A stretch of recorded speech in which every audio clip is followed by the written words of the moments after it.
103, 5 Lincoln 102, Lincoln 103 and 102.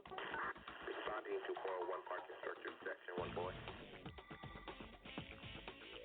Henry 8, Henry 9. Respond to gate 437 Bravo for your dignitary detail. 3K 911 unattended 400 lower level near carousel 4 black bag. GTA in progress 401 parking structure section 4 boy. Responding to 401 parking structure, section 1 boy. 415 passenger onboard aircraft. Control 2 Franklin en route. 484 suspect is female, Hispanic, 28 years of age, blue jeans, no further. Control 5 Frank 401 is en route.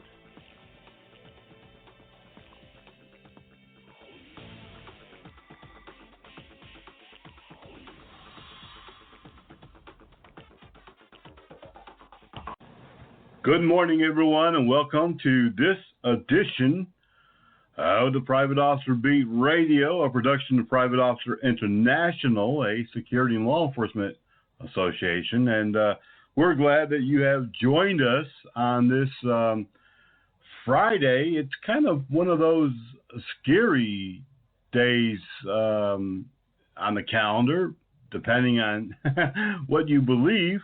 I'm your host. I'm Rick McCann. I'm talking about Friday the 13th and a harvest moon, a full moon, beyond a full moon, very bright moon. And we've got them both together on the same day. Now, I'm not superstitious, and I don't believe in black cats and walking under ladders and things of that nature, but a lot of people do. They really do. And today is one of those days when people really do fear. They think that all kinds of things happen on Friday the 13th. I can tell you as law enforcement and working in security and public safety that some Friday the 13th are a little bit more crazier, a little bit more hectic, and a little bit more fast-paced than others. I know that we've had numerous situations over the years when really weird things have happened. Weird people, weird things, weird incidents. I don't know if that was a coincidence or if it really did have something to do with Friday the 13th and a full moon at the same time. But if you believe in it, that's great. I just know it has happened. And some people really do, I don't want to say that they hide, but they don't do a whole lot on Friday the 13th. They're extra cautious. And you know what? This is just the prelim to that spookiest day of the year, which is still about 6 weeks away. All right, how about the weather? We've gotten over the worst of Hurricane Dorian, but there are two other hurricane possibilities out in the Atlantic right now. Right now, they're tropical waves, tropical storms in the next few hours, but they are on the same path, taking the same path as Dorian, and they are predicted to cross into the Bahamas, where right now there's just massive destruction and devastation. Local government authorities say that more than 1,300 people are still missing. Now, that some of those are really, truly been swept out to the sea. Others escaped or may be in the rubble. Not all 1,300 are presumed dead. So there are some that could still be alive. And now we've got these two other storms. The first one really looks like it could potentially quickly, they now say within 3 to 5 days, whip up into a hurricane, taking the same path as Dorian, right through the Bahamas into Florida, and then a sharp right up the coast again Georgia, South Carolina, and North Carolina taking the brunt. Even if this was a Category 1 or even a tropical storm, it's predicted to do a lot of the same damage and a lot of rainfall. And we've already seen tornadoes being spun up across the country in the last couple of days. And, of course, with the hurricane coming, oftentimes they also spin up tornadoes. So we're going to be definitely watching and tracking this one, and we'll keep you updated as security, public safety, law enforcement officers working in the weather is just part of what we do, and it's just part of the job. But we do have to be prepared. We've got to have the right equipment. We need our rain gear, boots. If you're working in areas that flood, obviously you might even have to bring in waders, or, you know, we got to be prepared. We want to work safe. And so we're just giving you a heads up right now that we're in for some more severe weather, and it does not look good. This is a late hurricane season. We said that, I said that a couple of weeks ago, but having lived along the coast, the Atlantic and the Gulf Coast, and working with the emergency management and public safety, I've seen these storm tracks that seem to repeat themselves in the same year. And I've also seen people that get caught up in them because they don't listen, they don't evacuate, they don't prepare. But we'll definitely keep you advised as to what's on the weather front. This week was a pretty tough day. In the middle of the week, 9/11, the anniversary. It was hard for many of us who work in this field. It was hard for Americans. And it's hard to believe that it's been 18 years. Thank God that there's been no successful attacks since then. But there certainly have been dozens, literally, of attempts. And oftentimes, the media doesn't pick up on it. It's not really highly publicized. But they do happen.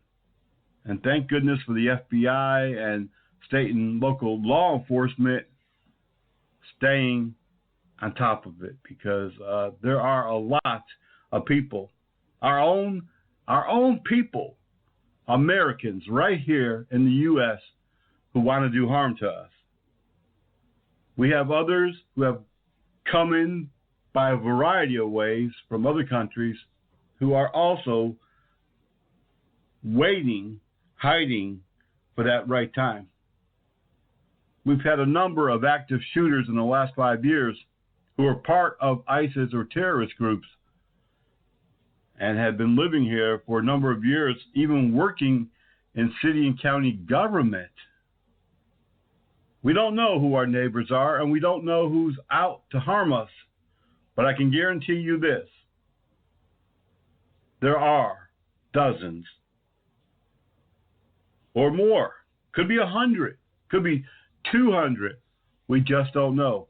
But they are here in America. In my own state of North Carolina, last year, 2 people were arrested, including a 17-year-old who is now currently serving federal time in federal prison for trying to aid ISIS terrorists.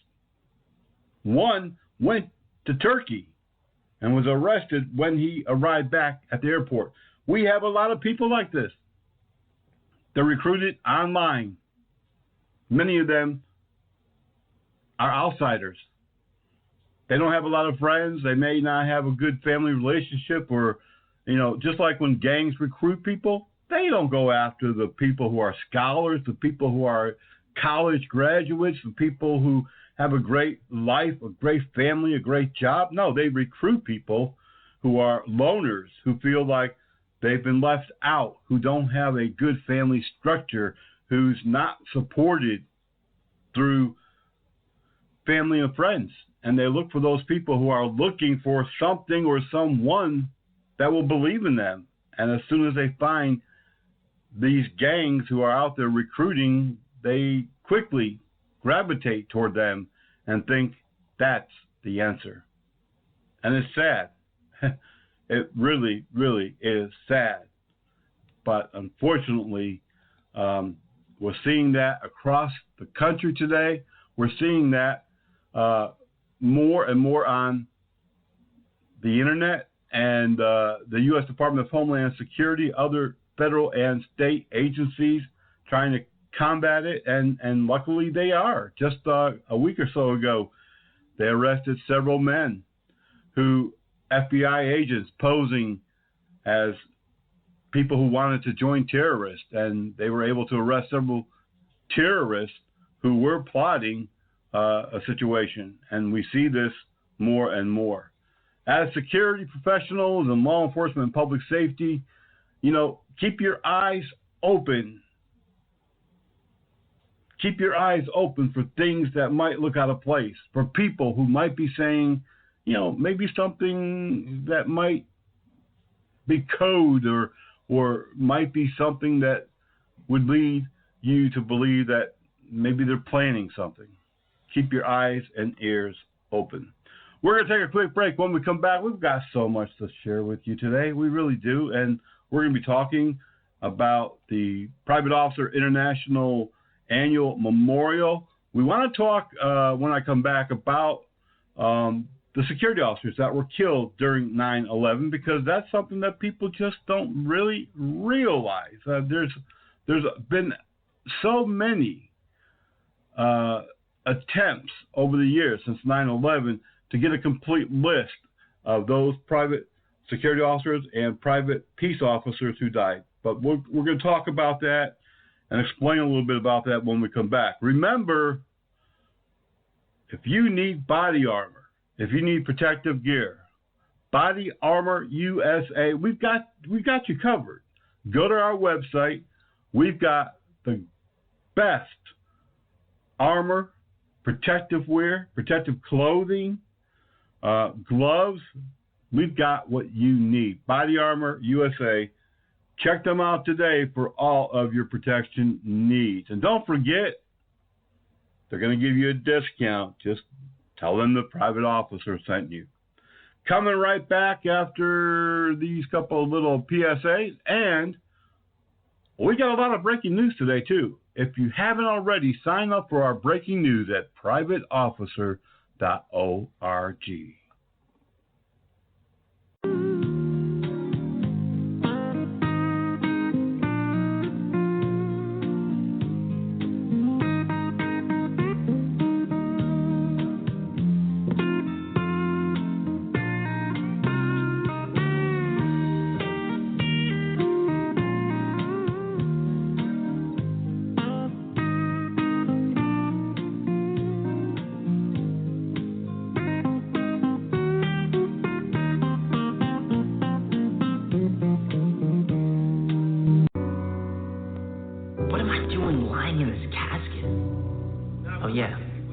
That's right.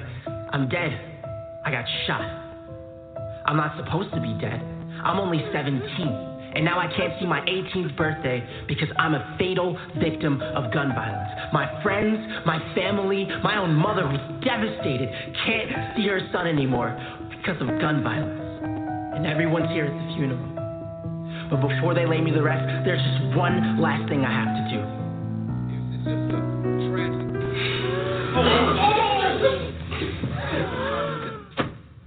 How many more of us have to die from gun violence?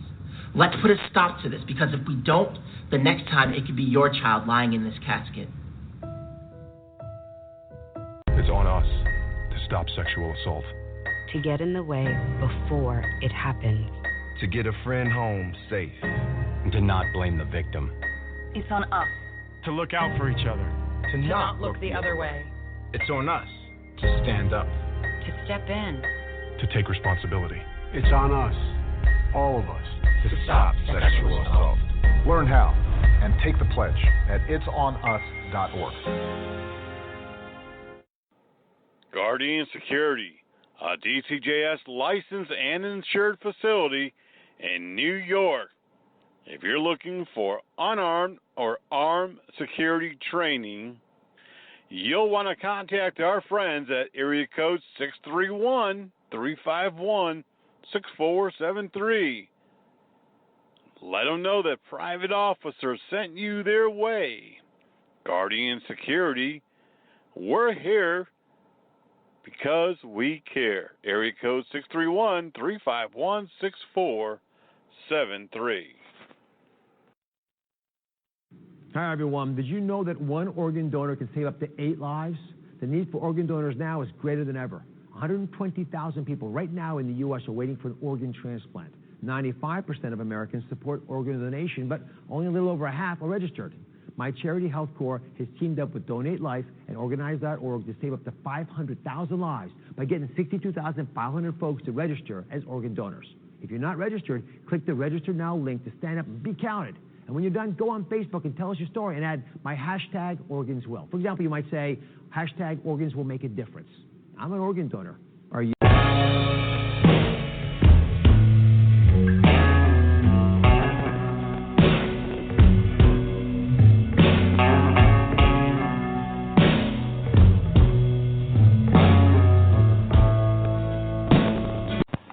Just before going to the break, we began talking about the other not widely known victim category or victims that was killed during 9/11. In fact, many people have not reflected on the number for quite some time.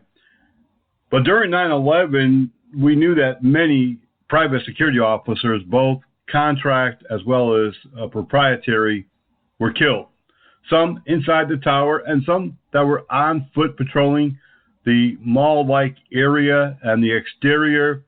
And several years after 9/11, we worked with a reporter and several groups, security groups there in the Metro Tri-State area, New Jersey, New York, Connecticut, and we were able to come up with about 279 security officers and private law enforcement in New York that are called peace officers. Those are private security personnel working for an entity like a hospital, college, or a business corporation, but have sworn law enforcement authority. They go through a special class and they get sworn in just like any other police officer. So we came up with a list. We posted it on our website. We distributed it, and we've also talked over the years with a number of media stations, TV, radio, and we've been interviewed by several newspapers. And working with local entities over the years, we were able to identify a great number of those roughly 279 that were killed. And it might have even been a few more or a few less, but nonetheless, this was not something that was highly publicized or known. During about 3 or 4 years afterwards, when this information began being collected and distributed by our organization and several others, and the media did get involved, and New York Times did do a story about the unsung heroes killed during 9/11 and mentioned the security officers. But this is something that we fight against every single day. Across the country, we know that oftentimes security officers are killed, but unless that makes news headlines beyond their town or city, unless it's picked up by a national media carrier such as Reuters, CNN, Fox News, the Associated Press, or others, and once that happens, then it's across the wires. It's across to all media groups that are aligned with those organizations, and they begin to republish the news. And it's just like when you retweet something or repost something, that helps to drive up the numbers, and that's how different topics and people become trending across social media.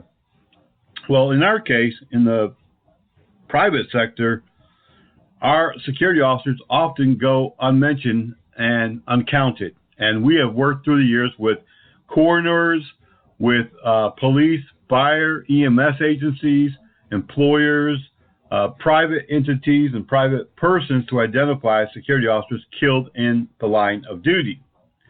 But in the last couple of years, we're now beginning to find it more difficult because oftentimes the media, the local newspaper or TV, will post something happened. On today, 1 a.m., XYZ location, a nightclub, guard was killed and one person arrested, or two people, police are looking for them, or, something very vague.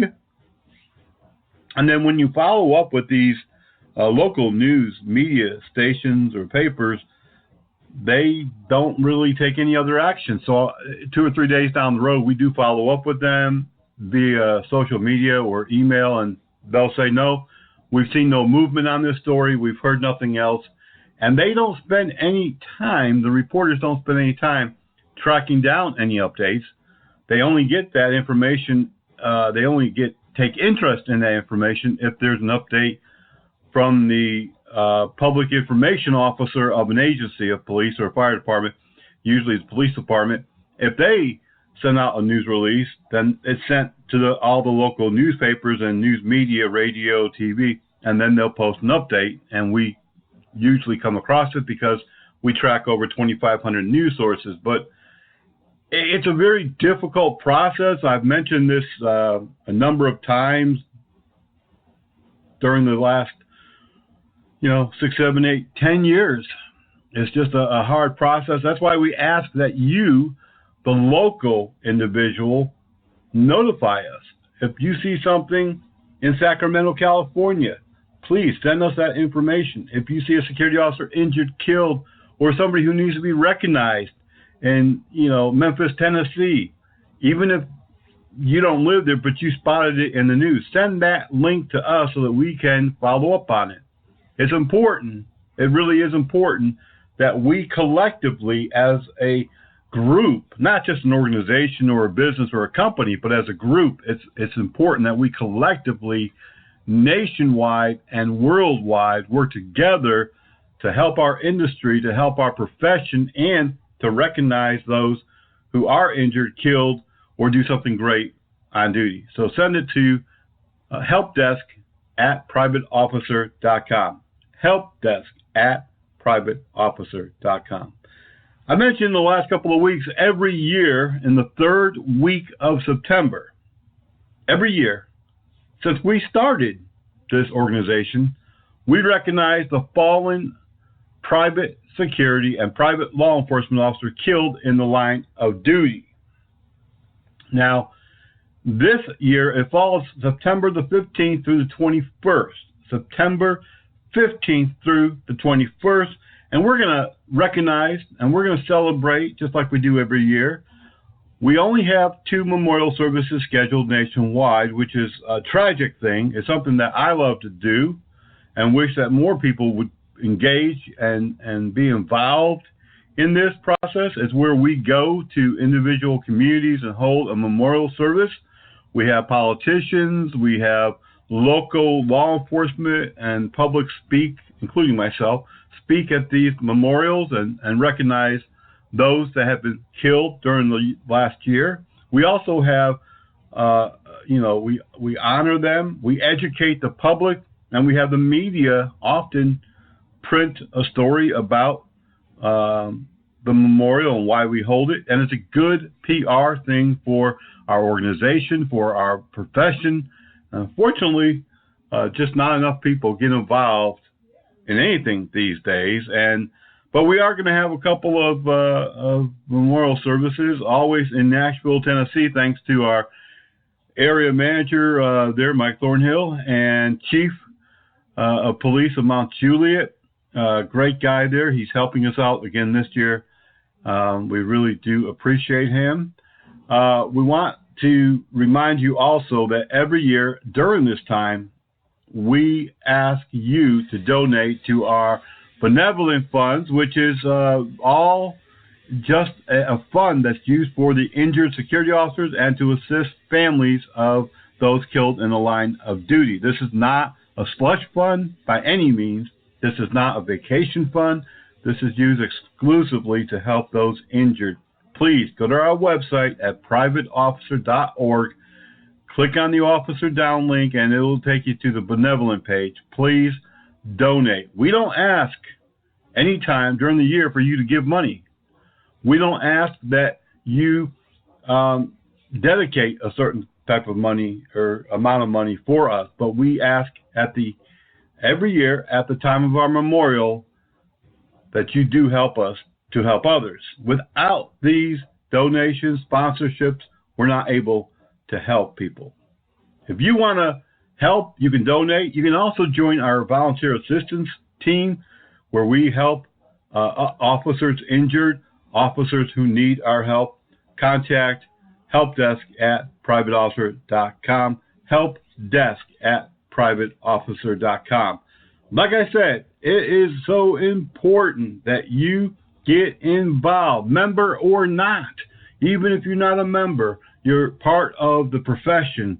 It's where you make your money, it's where you are working, and it's where you need to invest yourself, to be engaged, to be aware, and to participate in the profession that you are working in.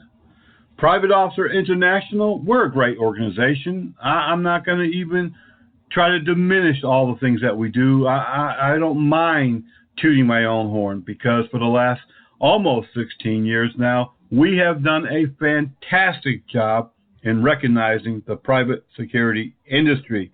More so than As Is or other organizations that are out there. And I know that there's a number of state associations, but believe me, they're not doing anything for the national scene.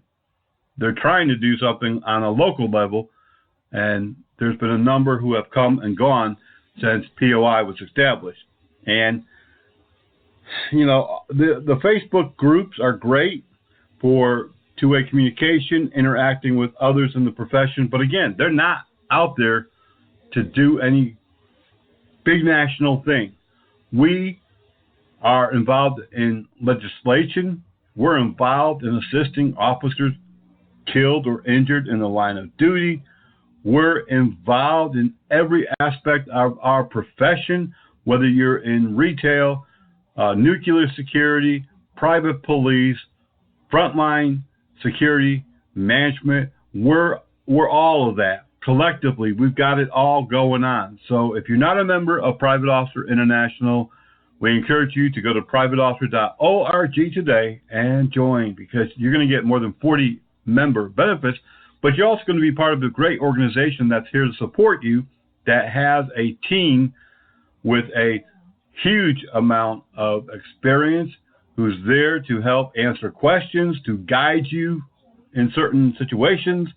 And we're here to support you, educate you, and we're the voice of the frontline protector. We'll be right back in just a minute. Don't go away.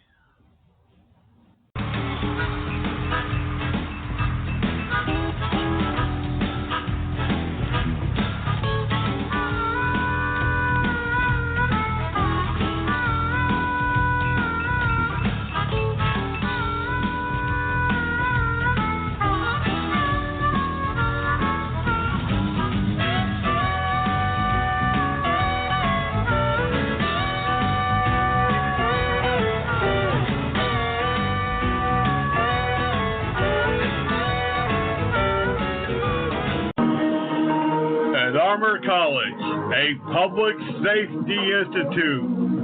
We train those who help others. Paramedics and emergency medical technicians, firefighters, police officers, law enforcement, private security, bail enforcement, and those on the front line. Check us out today at armorcollege.org. ARMOUR college.org. We'll even bring the school to you. Armor College, a public safety institute.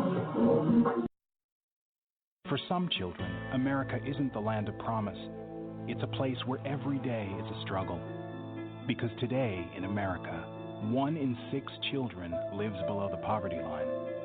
For these children, living in poverty means going without medicine, going without food, going without a warm home, or even a roof over your head.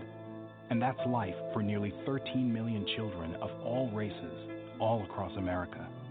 Where will you draw the line and get involved? You can help these children and their families find a way out of poverty for good. And you can make a difference in more ways than you think. Will you help? Go to povertyusa.org today. Because 1 in 6 children in poverty is one too many. I'm free again.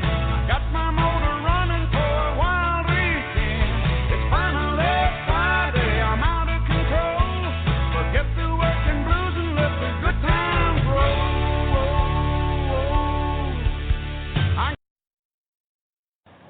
Don't forget to follow us online on social media. You don't have to be a creeper. You can be a follower, professional follower, part of our community. Follow us on Facebook. That's where a lot of people go because we also post all of our news, all of our upcoming training, all of our special happenings there. You can also follow us at Twitter/Private Officer. We're also on Instagram, Pinterest, a couple other social media sites that we don't use, but we do post things there from time to time. Follow our daily news blog. Just go to the website at privateofficer.org or go to your browser and put in Private Officer News. You can also follow us on our radio show. You're listening to us right now, and you can follow us and get alerts when there's a new show or when we have something specific that's planned right here on the radio show. In fact, we've got a couple of special events coming up before the end of the year, including a talk-off, and also we're going to be running a little game where we're going to have teams that are going to have questions about the security industry and see which one gets it right, and they're going to get an array of prizes and gifts from Private Officer International.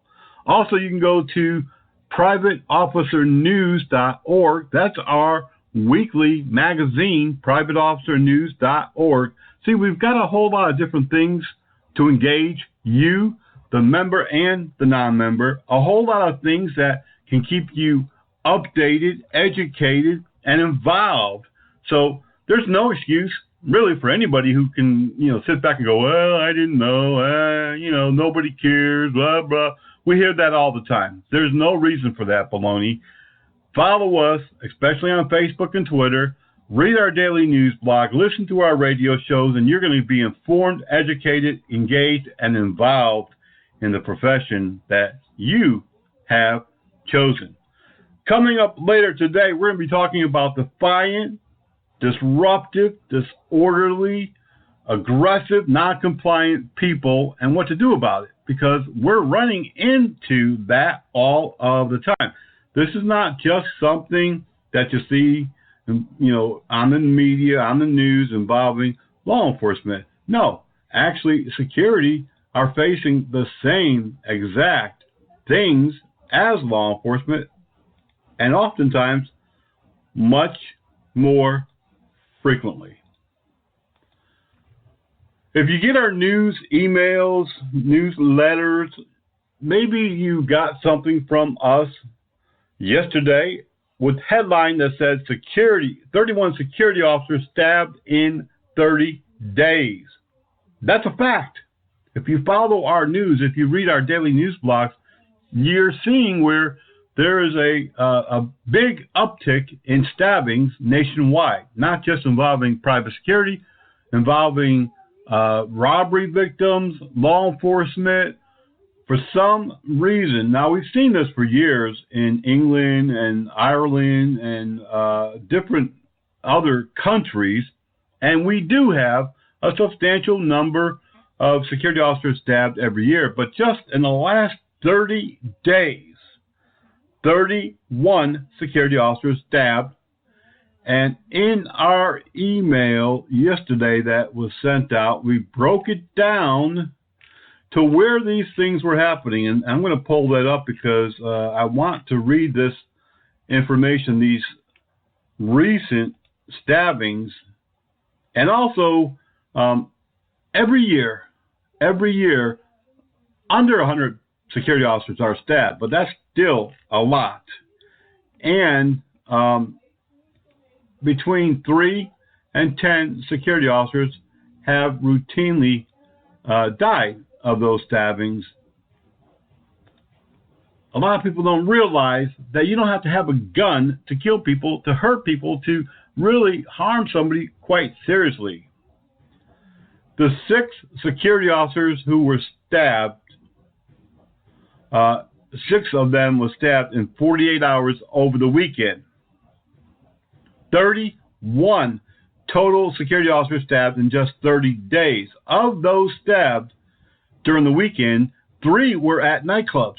3. Now, how can you get a knife through the front door if security is doing their job adequately, if they're wanding everyone, if they have metal detectors, if they're patting everyone down? 1 stabbing occurred at a hospital, 1 at a parking garage, and 1 at a hotel. In fact, this weekend, 4 security officers were injured at a hotel. We don't see a lot of reports of security officers being injured. We do see assaults at hotels, but to have this number of people being injured in a short amount of time by bladed instruments, and they don't always have to be knives. They could be other items. I know in one case there was a switchblade involved, and in one case there was a box cutter involved. There's a lot of different bladed instruments, people, and we have to be aware. We have to be prepared. We have to have good situational awareness, because if we don't, we are going to get hurt. There's no doubt about it. And here's the other thing.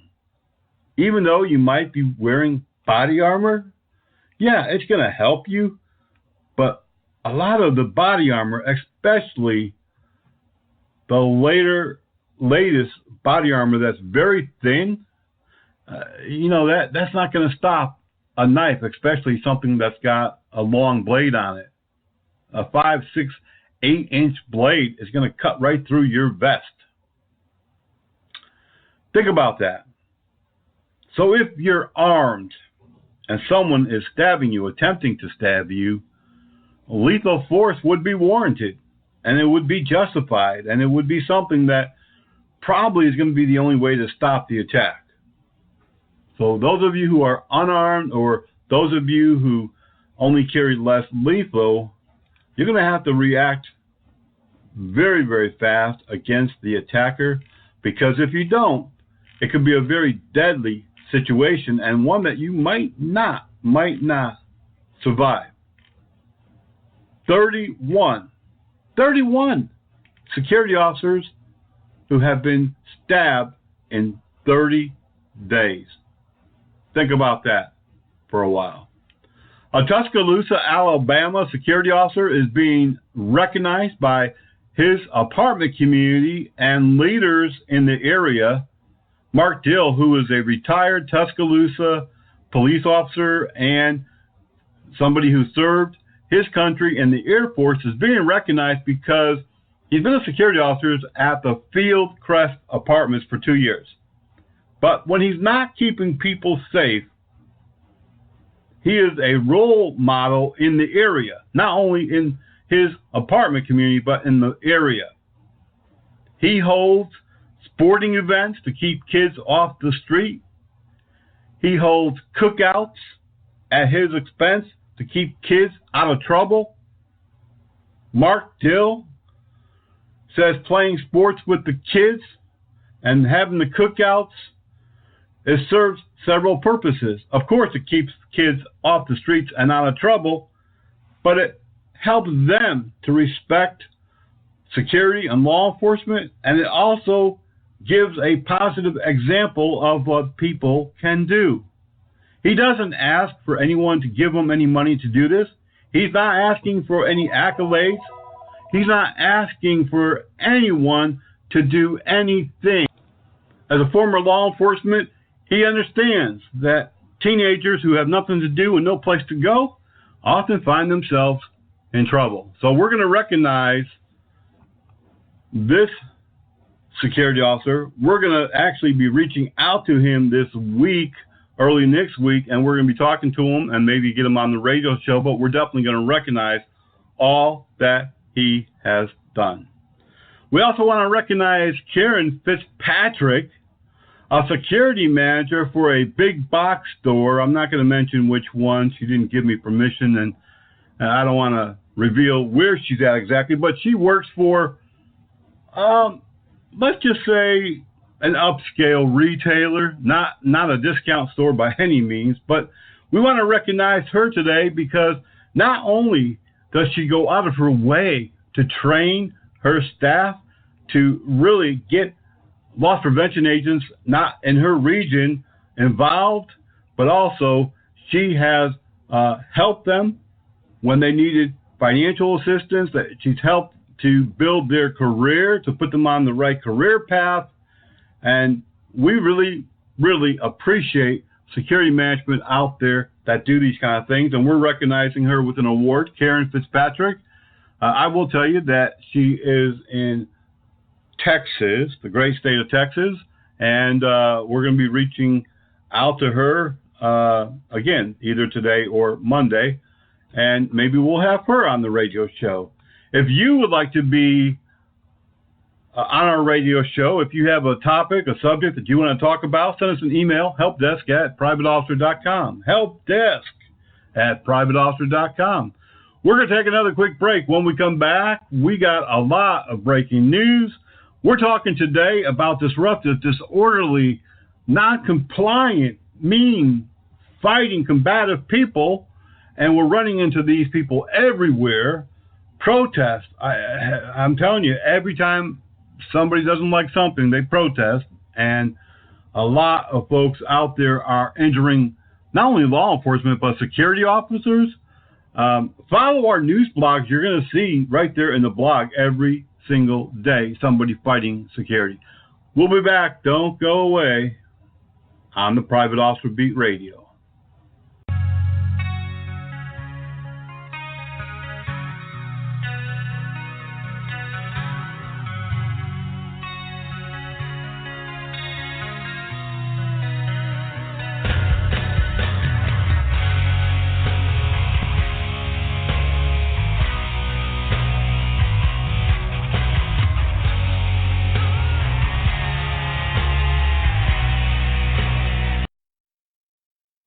What a fantastic day. What a fantastic day. The water's like glass. The water is like glass. Don't forget the soda. Don't forget the life jacket. Who wants the 8 and who wants the 15? Who wants the inflatables? What a great day. To be on the water.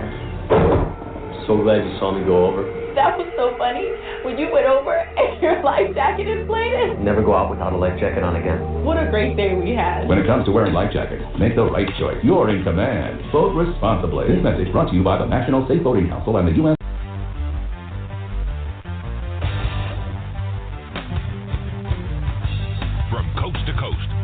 Cracking down on seatbelt violations. Buckle up day and night or expect a ticket. It doesn't matter who you are or where you live, they'll be on the lookout. Cops write tickets to save lives. Click it for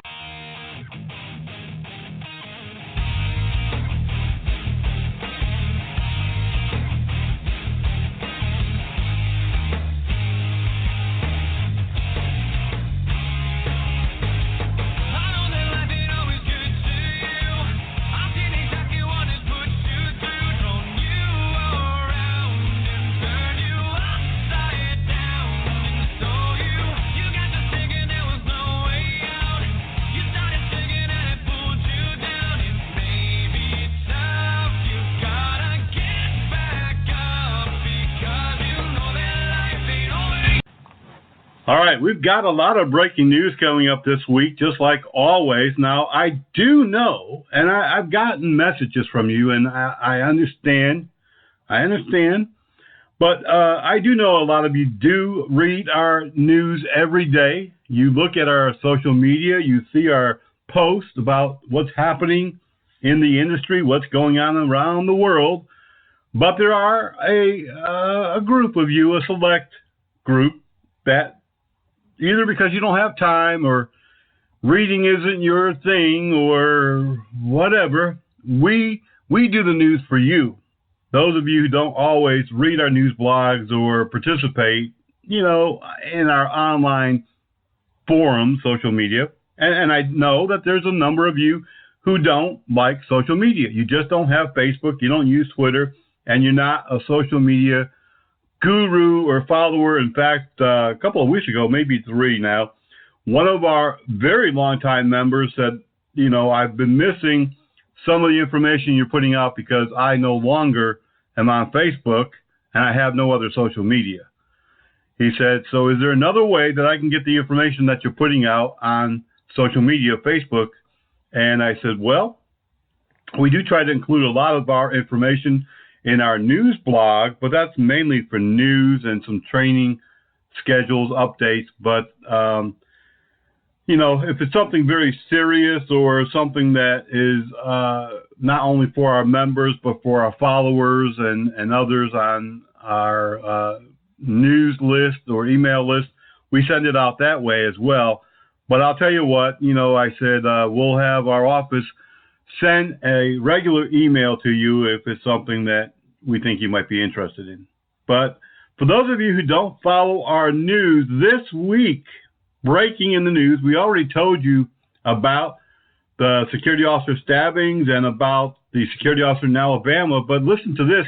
2 other security officers were stabbed outside a popular bar as there was a party in San Angelo, Texas. 2 security officers stabbed Wednesday night after kicking out an unruly group of patrons at the Conco Pearl Ice House. Now, nightclubs we've mentioned this so many times, are dangerous. And there's weapons. So here's 2 more security officers stabbed by a group. Well, how did they have weapons in the bar, in the nightclub, if they had been screened properly, if they had been frisked, if they had gone through metal detectors, if they had been wanded down? Police say that the private security officers successfully got them through the door when the fight began. Both the security officers suffered multiple stab wounds, are expected to be recovered, but one is in serious condition. It happens a lot. A public safety officer in Kansas City is being accused of stealing a vehicle. It seems that a person lost the key fob to their vehicle. A security officer on patrol downtown in Kansas City, Missouri, found that, eventually locating the vehicle it belonged to, and then took the vehicle. Police investigated. No charges currently outstanding for the security officer, but it's under investigation. In Augusta, Georgia, police in Richmond County say a woman's been arrested for crimes against a minor and theft by shoplifting. Raven Tolbert was charged in Macy's in Augusta Mall after shoplifting more than $300 worth of clothing. Police also say that she left her 2 children behind and therefore been charged with those charges as well. Macy's, as you know, is kind of an upscale store. I mentioned earlier about a loss prevention manager that we might be, that we're going to be honoring, and she might work for one of these upscale stores. Well, it may or may not be the same one or the same company. A man in Reno, Nevada has been arrested for assault, facing charges in connection with a confrontation with a security officer in Reno. Police arrested James Park after they say that he attacked a security officer out of some sort of miscommunication, a struggle ensued. Police took him into custody. They say the security officer who was assaulted already had detained the suspect. The security officer was injured, went to a hospital for treatment, and the suspect is in jail. Now, this is a story I don't really get. It's coming out of Orange, California. Unfortunately, a 15-year-old high school student died after stealing and crashing a security officer's golf cart into a pillar at the Orange Unified School District. Now, students and parents are upset, demanding answers. They say the student has special needs. You know, he died from the injuries because they were so severe, but they want to know how was he able to get possession of the security officer's golf cart. So, you know, it is a tragedy. It's a tragic accident, but parents and students are not buying the accident part, and they're trying to put the blame on who else? The security officer. Law enforcement and school authorities are investigating. An armored truck security officer was shot during a robbery. One Ranger, American security guard, was shot and wounded in the incident, and police are investigating, no arrest. In Louisville, Kentucky, 4 women now have come forward saying that they were sexually assaulted by an employee at the Louisville Omni Hotel, a very upscale hotel. They say that they were all assaulted by Colin Stevenson, who was a masseuse inside Omni's spa. Now, again, these are very touchy situations, no pun intended. And an investigation is continuing, but in the meantime, the 4 have filed a lawsuit against the hotel and the individual. And, you know, unfortunately, there's obviously no surveillance camera footage, no secondary witness. And we've seen, I'm not saying this didn't happen, but we've seen over the years that many people have been involved in Me Too incidents that turn out to be false. But police are investigating. In the meantime, this is going to go to civil trial. A 16-year-old in Douglasville, Georgia, has been arrested for attempting to rob a security officer. Now, we talked about this last week. It happened at the Arbor Place Mall. The security officer in plain clothes was at the urinal using the restroom. Somebody put a gun to his head, took his wallet, iPhone, and then discovered that he had the victim had some handcuffs on him, and the suspect got a little scared and decided to run. Police made an arrest. They are looking to charge him as an adult for armed robbery, and the security officer was traumatized, but his wife said he'll be fine. In Tacoma, Washington, Pierce County man who is a security officer is recovering at home after somebody intentionally hit and ran him over, dragged him halfway down an East Tacoma street. The security officer said he was working at a job site when an incident happened, and he's currently bandaged. He's got some injuries to his leg and foot and arm. The security officer says that the man who he believes intentionally struck him has not been arrested. Police have a suspect possibly, but we're going to be following this as well to find out exactly what happened. Also in the news this week, thieves target pot industry across California. This made national headlines this week in L.A., where they're no stranger to the crime wave involving the cannabis industry. We've taught on this subject in years past. We have a course online right now through Armor College about cannabis security, and we have posted news items about it. It's no secret that the cannabis industry, whether legal or not, the dispensaries, the growing farms are subject to frequent robberies, violence, and it's on the rise. These headlines in the LA Times says it all. Thieves target pot industry across California. And now it's not just across California. It's happening elsewhere. And if you work in the cannabis security industry, if you're one of those, be sure that you take all of the training possible, that you are very alert to your surroundings, because it's a dangerous place to be working security. A Chicago man has pled guilty to a $600,000 Brinks armored truck heist. A former armored truck driver himself, Hakeem Jackson, 30, of Chicago, has pled guilty for the robbery that he was involved in. Jackson faced a judge this week for the robbery of the armored truck outside of the Chase Bank. He was one of 5 men involved. This man now faces 30 years in prison.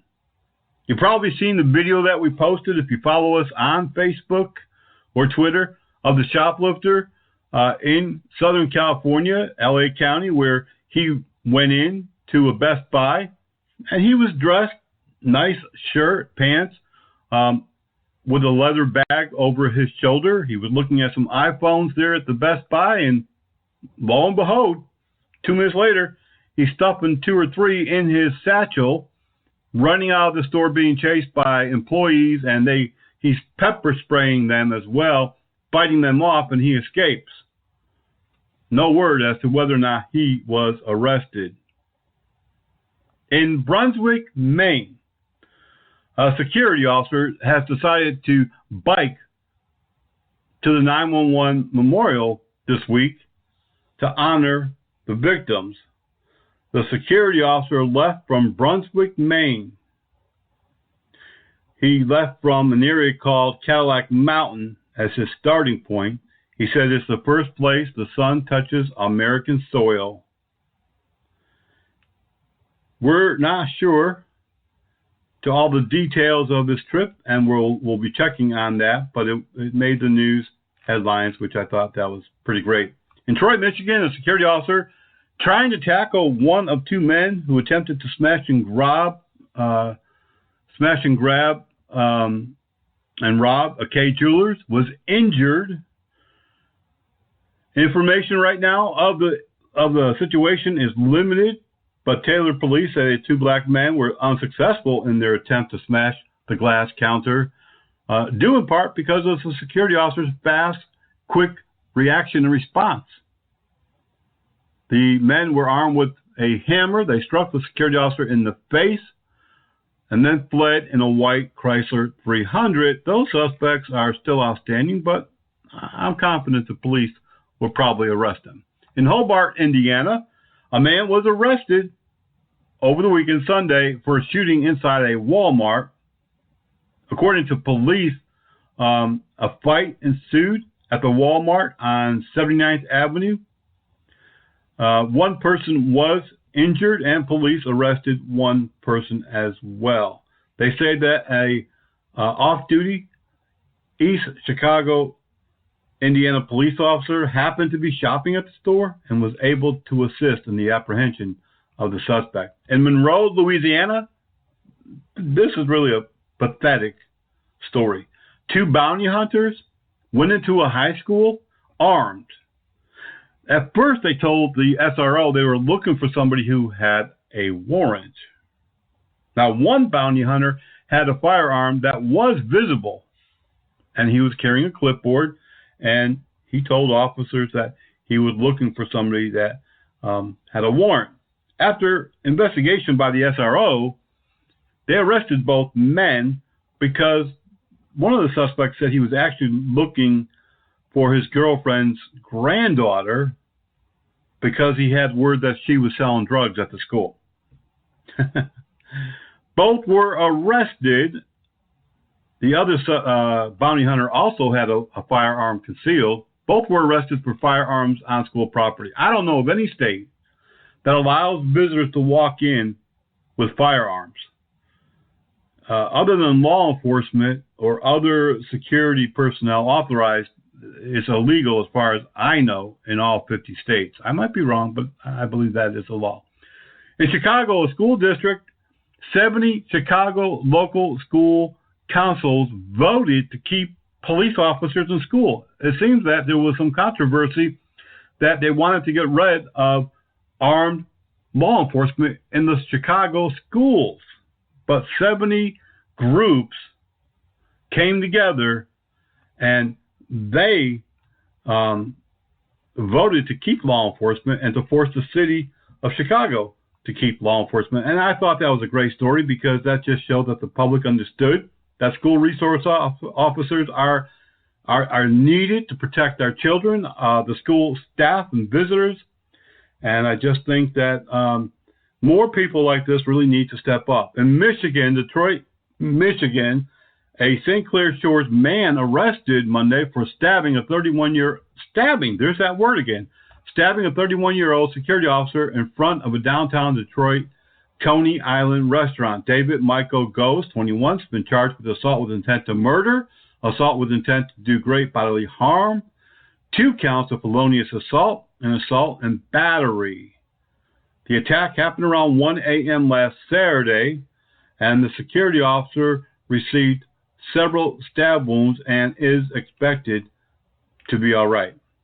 A lot of breaking news goes on every single week. If you don't have our news on your phone, if you don't have the website, if you're not connected, go right now to privateofficer.org. Sign up today and follow our news blog for the latest news stories. Hey, are you in the market for a new vest, body armor, protective wear, protective gloves, stab resistant? Go to our friend's website, Body Armor USA. We've got what it takes to protect you. We've got the best body armor, the best protective clothing, stab resistant vests, gloves, and even protective wear for civilians. Body Armor USA.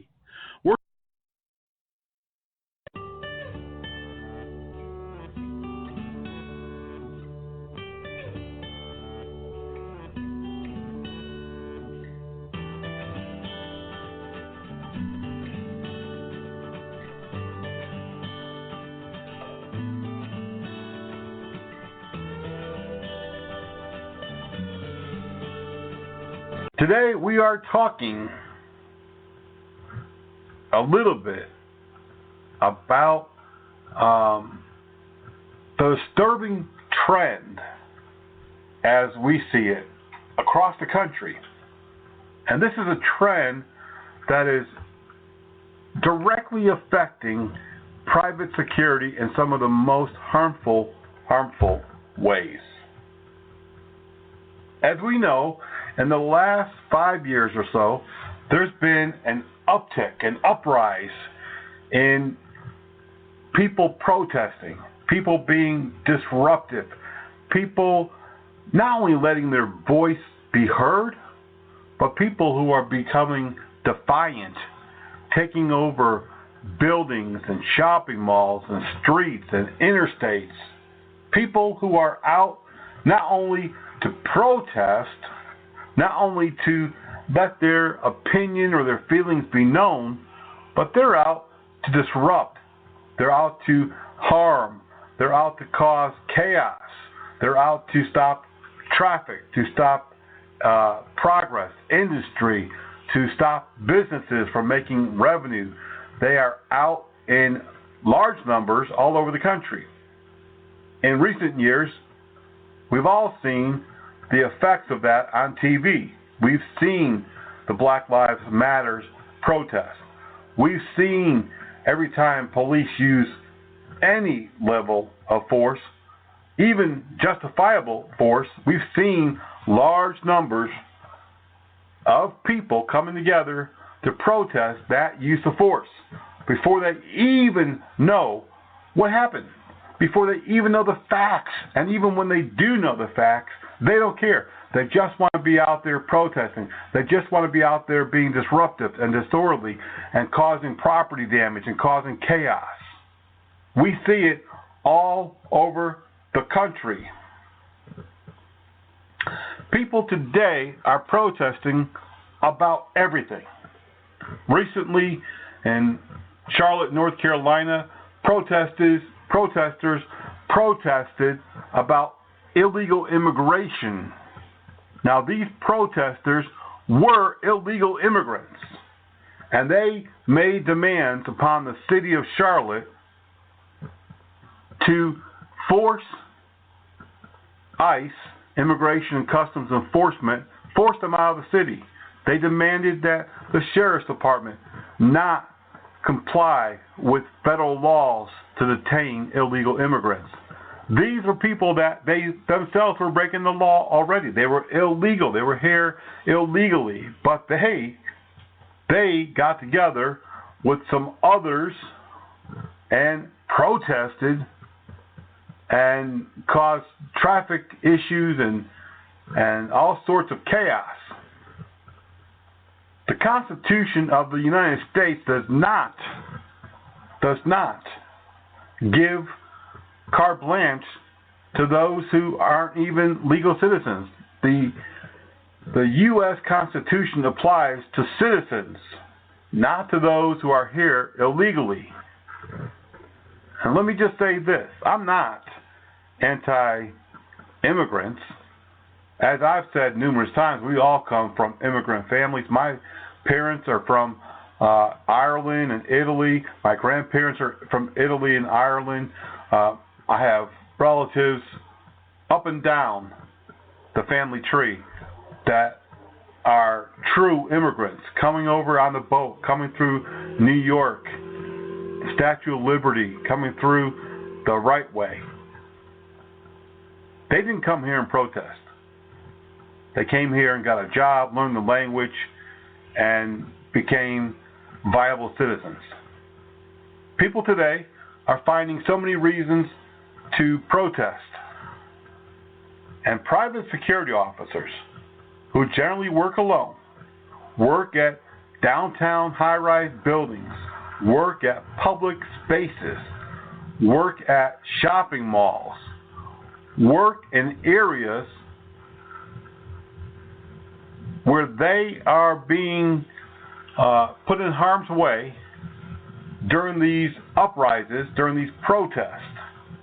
A good example of that was 2 years ago in Dallas, or about a year and a half ago in Dallas, where the police officers were killed, where they were ambushed. Well, during that shooting, several security officers were also shot at, and a security officer at a college right downtown was shot by the suspect. Private security are everywhere. 1.5 to 2 million private security officers working in the U.S., they're bound to be in the middle of those protests, in the middle of those disturbances, in the middle of those use of force situations, in the middle of incidents where they're unarmed and cannot protect themselves, where they have a lack of training and can't really communicate, can't really intervene in the disturbances. You might say, well, they don't need to. They just need to go run, hide, and lock themselves in. That's all well and good if they have time, if they are alerted in advance, if they know what's happening. But a lot of times these protesters, these people involved in these disruptive incidents come onto the property with little or no notice. And unless you have ESP or crystal ball, you're going to be in the middle. You're going to be in the mix, and there's no two ways about that. There's no way out. So it's important that private security officers do get training in crowd control, that they do get extra training in dealing with disruptive and disorderly persons. They need to know how to not only de-escalate, but how to communicate. There's a difference when we're talking about de-escalation techniques and communication skills. There's a lot of people, unfortunately, in all levels and types of businesses that can't communicate. They don't even talk well with their own family, spouses, or relatives. There's a lot of people who can't cope. They don't know how to express their feelings. They don't know how to say things the right way, how to put things in the right context. They don't know how to structure sentences so they're not offensive. And so here we have people in uniform, people who are protectors, people who are there to be that frontline person who sometimes they can't communicate. They're not effective in dealing with rowdy people, disorderly people. I can remember a video that I saw a few years back where a security officer was trying to explain to a person why they could not loiter, why they could not hang out on the property, and all he did was make it worse. The gentleman was genuinely asking why not. He genuinely was just trying to find out, well, I thought this was public property. Why can't I'm just going to be here for a few minutes, or I'm not doing anything. I'm not really breaking any law. Why can't I be here? And this security officer blew his top. He started screaming and yelling, pointing fingers, and before you know it, it really became head-on, face-to-face confrontation that would have went probably a whole lot worse if the security officer had been armed. But unfortunately, he was not armed. He didn't even have pepper spray. So I fear that had he been armed, had he had a taser, things really would have gotten out of hand even worse. We need to train our personnel how to communicate, how to explain what's happening, how to explain the rules, how to say, this is private property. I understand that you think it's public property, but it's not. It's owned by XYZ company. Normally, you might be able to come in and do business here, but right now we're shut down because of what's happening outside. It's important to be able to de-escalate the situation. And it's also important to be able to assess the threat and understand when the time of talking is over and it's time for action. And unfortunately, because of the lack of training, a lot of law enforcement, a lot of security, a lot of private police, they just don't have those skills. They just don't have that mindset, that training. These are things that we have to really consider in this day and age. We need to look at training. We need to look at the change in the times. Back when security was just access control and guards at the warehouse, we didn't need those skills. We didn't need those training hours. We didn't have to worry about communication that much. Hey, how's it going, Joe? Yeah, it looks like it's going to be raining again today. That was the extent of communicating with people on the job sites. But now, with private security being more proactive, being more engaged in criminal activity, investigations, confronting people, and being really the frontline protector, it's so important that we get our security staff trained up in communication and de-escalation techniques and understanding threat assessment and being able to judge when it's time for us to lock up and secure the place and get some help. It's equally important for us as managers and owners of security companies or proprietary security agencies for us to recognize that, hey, we've had a shooting, we've had a confrontation with law enforcement, we've had some incidents involving protesters because of a use of force incident here in the city, and our building is right downtown. Our building is right in the middle of ground zero. It might be wise if we keep our building locked up today, if we secure the building completely, if we hire on some extra armed personnel and, tighten up security during the next few days or weeks. We need to be better assessors of securing the property dependent on the type of atmosphere, situation, incident. On a normal day, when nothing's happening and there's been no incidents of no violence, no use of force by police, no protesters, everything is good, we might have a more open campus or a more open property. But on a situation where we've had a use of force, a police officer shooting and killing an unarmed person or whatever, or some type of protest because of immigrations, we probably need to really secure our property much tighter and really get more personnel in there. So assessing the threat is very important. We're living in a different day and time. And we can either put our head in the sand and make believe nothing's going to happen to us, or we can be prepared. Security personnel, I'm talking to you right now. Your employer may not offer this type of training. Let's be real. Most will only offer what's absolutely required by law. Unfortunately, it's going to be up to you. Up to you to get the type of training that you need to save your butt, to be able to communicate with people. I can understand what people are saying. I'm a good communicator. I know. Maybe on any given day, that might be true. Maybe in your environment, that might be true. Maybe, in the people that you communicate with, that might be true. But in a different environment, a different type of people, the defiant, the aggressive, the non-compliant, the vocal people, the method that you normally communicate, it just may not be the proper tone. It may not be the proper information, the proper method. So it's important that you get de-escalation techniques, but also communication techniques, because they are different.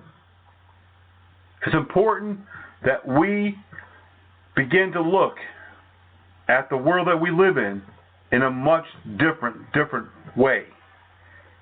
In our profession, whether we were working for a public agency or a private security company, it's important for us to be properly trained and equipped.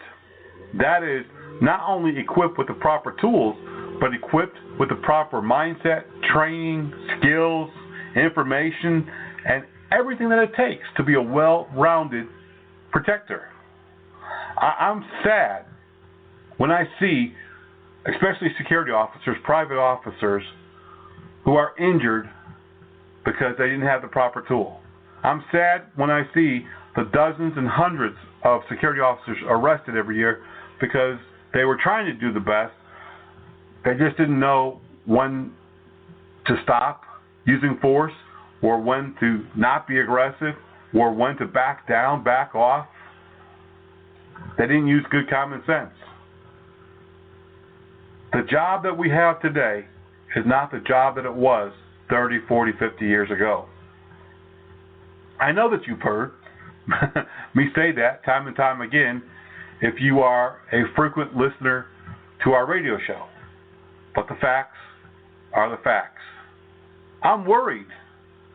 Even in my own city of Charlotte, North Carolina, I have seen violent riots in the last 2 years that have directly affected private security who are working unarmed in the high-rises and the tall buildings, the skyscrapers, and other offices and properties in and around the downtown area. In fact, last year, during several nights of serious protests where buildings were vandalized and burnt down and lit on fire, there were several shootings. There was one person shot and killed in the middle of the protest. I really want us to understand that there are many more defiant people out there than there may have been 5 years ago. In many police traffic stops, and many security interactions with people, they're seeing more and more people defiant. Why are you stopping me? Why are you stopping me? Am I being detained? Am I being arrested? Am I free to go? Why are you violating my constitutional rights? Do you have probable cause? I saw somebody on a video the other day asking a security officer, do you have probable cause? They're on private property. They don't need probable cause. Very important that we take inventory of what time it really is in our world. That we better prepare, we better train, we better have all the right equipment, all the right tools, and all of the right skills to protect our clients and ourselves. Nationwide, uprises and protests about everything from illegal immigration to police use of force to school system inequality to everything you can think of. It's happening in small towns and big cities. We've got to be prepared. Or, unfortunately, security officers will be injured and killed or arrested because they lose the cool trying to do the right thing. Hey, we're back on the Private Officer Beat Radio, and I'll tell you, defiant, disorderly, disruptive, non-compliant people are a threat. And whether you think you're, good at de-escalation, whether you've had any training in it or not, sometimes you just can't talk people down. You just can't make people reason or have common sense. And you're going to run into these folks more and more often. And there's a whole slew of different categories of these people. Everyone from violent protesters and civil rights activists and people who don't like the government, don't like authority, don't like people in uniform, including private security and law enforcement, and those who are non-responsive people, mental health, those on drugs, nonconformists, and people who call themselves sovereign citizens. You're going to run into them, and you probably already have. It's best to be trained. It's best to back off if you don't think that you're reaching this person. If it's dangerous, call police. Wait for backup. I often say, you don't have to have the upper hand right away all the time. Back off. Call help. Get the cavalry coming, and then take action. Then swoop in, start handcuffing, start arresting, whatever it takes. But don't always try to be the hero all alone, because that's when people often get hurt. That's going to do it for this week's Private Officer Beat Radio. We're glad that you've been here, and we hope that, if you're not already a member, you'll go to our website at privateofficer.org. Sign up today. Follow us on social media, and, of course, contact us at helpdesk@privateofficer.com with any of your questions or needs. And we're always here. We're 24 hours a day, 7 days a week. We never sleep, not even on the holidays. Somebody's always ready to answer your request. Until the next time, be blessed, be safe, and we'll see you right back here on the radio.